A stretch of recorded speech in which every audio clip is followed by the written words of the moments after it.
인간의 몸을 만들고 생명 현상을 유지하기 위해서는 단백질, 지방, 탄수화물, 비타민, 미네랄이라는 5대 영양소가 필요합니다. 단백질, 지방, 탄수화물의 사물이 에너지원이라면 미네랄은 산소와 함께 비타민과 효소작용을 활성화하여 인체 대사의 중요한 역할을 담당하는 전해질이자 윤활유라고 할 것입니다. 미네랄에는 인체에 필요한 필수 미네랄인 나트륨, 칼륨, 마그네슘, 인, 황 등 60여 가지가 필요합니다. 반면 조금이라도 과하면 치명적인 유해 미네랄인 납, 수원, 카드뮴, 비소, 니켈, 우라늄 등이 있습니다. 우리 몸에 들어오는 충분한 미네랄은 들어오는 영양소를 에너지로 태우게 하지만 미네랄이 부족할 경우 영양소를 에너지로 태우지 못하게 되므로 남은 영양소들은 지방으로 축적되어 비만을 유발하게 됩니다. 여러분 안녕하십니까? 웰빙 100세 시대 시사 걷자 자격으로 아름답고 행복한 더불어 사는 세상을 만들어가는 소엽선생의 웰빙 생활 건강TV입니다. 이 영상은 세계 유수의 양심적인 의사들의 연구 논문을 바탕으로 소금은 생명의 시작이고 걷기는 행복의 원천이다 라는 건강보고서를 펴낸 저자가 참된 건강은 내 몸속 100명의 의사 NK세포를 활용한 면역력 증강에 있음을 많은 이웃과 나누고자 하는 사회공헌 방송입니다. 방송을 끝까지 시청하시고 날마다 업로드되는 건강정보로 구독자님의 삶은 늘 지혜와 건강이 함께하는 행복한 삶이 되기를 바랍니다. 영상 시청에 앞서 오른쪽 붉은색 구독 버튼과 알림 설정, 왼쪽에 엄지척 좋아요 버튼을 눌러주시면 웰빙 100세 시대 건강 컨텐츠 제작에 큰 힘이 될 것입니다. 제 영상 시청과 구독은 언제나 무료입니다. 오늘은 건강한 몸을 위한 미네랄 섭취라는 주제로 말씀드리겠습니다. 놀라운 것은 세계 인구 3분의 1 정도가 미네랄에 결핍되어 있다는 사실입니다. 40~50년 전 우리나라에서도 똥, 오줌, 거름으로 생산하여 먹은 농작물이나 음식으로 또 충분한 미네랄 섭취가 가능했습니다. 하지만 최근에는 대량 생산, 대량 소비라는 현대적 특성으로 환경오염과 편의된 화학농법 등으로 인한 토양의 산성화로 미네랄을 따로 섭취해서 보충해줘야 하는 상황에 이르고 있습니다. 즉 모양은 예전 그대로인데 영양적인 면에서 턱없이 모자라서 미네랄을 따로 신경을 써서 섭취하지 않으면 건강을 유지할 수 없는 상태라는 것입니다. 삶에 쫓기다 보니 섭취가 사실상 쉽지 않아 미네랄이 결핍된 상태로 살아가는 것입니다. 미네랄이 부족하면 아무리 잘 먹어도 영양실조에 걸릴 수 있고 또는 불필요한 곳에 지방이 쌓여 비만과 심혈관계, 질병을 일으킬 수도 있는 것입니다. 미네랄 섭취가 중요한 이유는 우리 몸속에 쌓인 노폐물과 독소를 배출하는 역할을 하는 것이기 때문입니다. 미네랄 자체는 우리 몸 체중의 약 3.5%밖에 안 되는 작은 양이지만 우리 몸 상당한 부분의 구성 성분이 됩니다. 뼈, 치아, 피부, 머리카락 등을 만드는 데 필요하고 또한 탄수화물, 지방, 단백질을 분해해서 에너지를 만들어 낼 때 없으면 안 되는 것입니다. 이 미네랄 중 한 가지라도 부족하면 10가지 이상의 질병에 시달리고 특히 칼슘이 부족하면 147가지 질병에 시달리게 된다는 것이 죽은 의사는 거짓말을 하지 않는다라는 저자 웰렉은 말하고 있습니다. 영양소들이 내 몸에 들어가도 미네랄이 부족하면 내 몸에서 사용이 안 돼서 여러가지 문제가 생깁니다.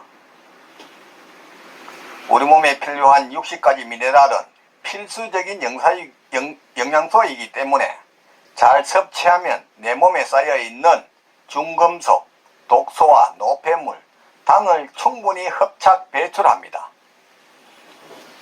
그러나 미네랄 결핍 또는 균형이 맞지 않을 때에는 가장 먼저 일어나는 반응으로는 첫째가 비만입니다. 미네랄은 어느 하나가 두드러지게 많거나 또는 너무 적으면 비만을 일으킨다고 합니다. 당분의 미네랄이라고 해서 비만과 직접적인 연관이 있는 미네랄이 있습니다. 바로 마그네슘과 크롬입니다.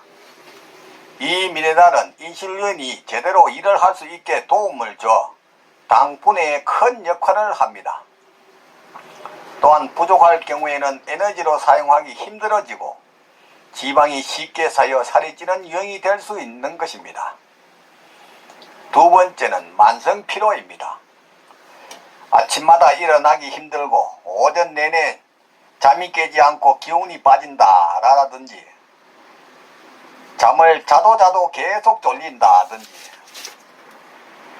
낮에 내내 기운 없이 보내다가 밤에는 불면증으로 고생한다는 사람들이 있습니다.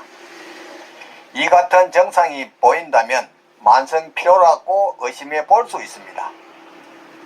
이는 미네랄 부족으로 나타나는 현상이란 것입니다. 마그네슘은 과로와 스트레스 상황에서 가장 빨리 고갈되기 때문입니다.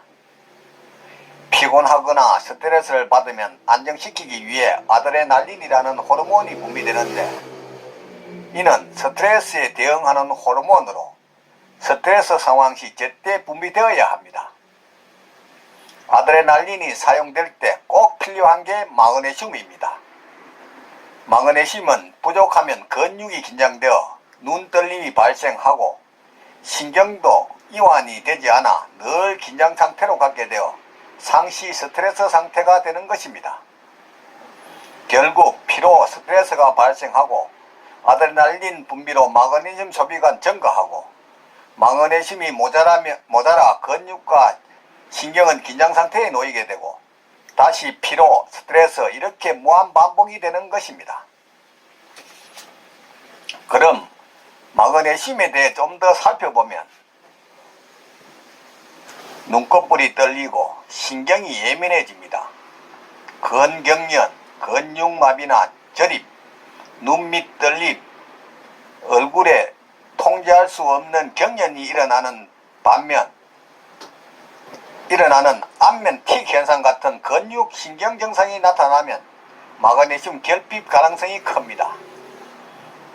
마그네슘은 탄산음료, 정제당류, 카페인, 술 등의 섭취로 콩팥을 통해 몸 밖으로 잘 빠져나가고 스트레스는 마그네슘이 요구량을 증가시켜 결핍을 유도합니다. 마그네슘이 결핍되면 불안, 과민 반응, 불면이 나타나며 깊은 잠을 자기도 어렵습니다. 또한 부족한 상태가 지속되면 당뇨병, 고혈압 등 만성질환의 위험이 커집니다. 두 번째, 아연은 우울하고 기억력을 감퇴시킵니다. 아연은 기억 관련 작업을 수행하는 두뇌 부분인 해마상 용기의 작동이 원활하도록 도와줍니다. 또한 아연은 칼슘과 마찬가지로 지방산이 세포막에 제대로 착지하도록 하며 신경 전달 물질을 방출하는 데 필요합니다. 아연이 부족하면 우울증, 두통, 기억력 감퇴를 호소하는 이유도 이 때문인 것입니다. 아연은 남성 호르몬과 밀접한 섹스 미네랄이므로 정력 강화, 기력 보충을 원한다면 붉은색 살코기나 굴, 달걀 노른자, 돼지의 간 등을 즐겨 먹는 게 좋습니다. 세 번째는 나트륨은 대부분 몸에 안 좋다고 생각합니다. 그러나 혈액 속의 나트륨 농도가 너무 낮으면 저나트륨 혈증이라는 이상이 생길 수 있습니다. 저나트륨 혈증은 구토, 설사, 과도한 발한, 이뇨제 등으로 수분이 부족하거나 심부전, 간경화, 심부전이 있어 수분이 가다 할 때 발생합니다. 정상 상태에서도 저나트륨증이 나타날 수 있습니다.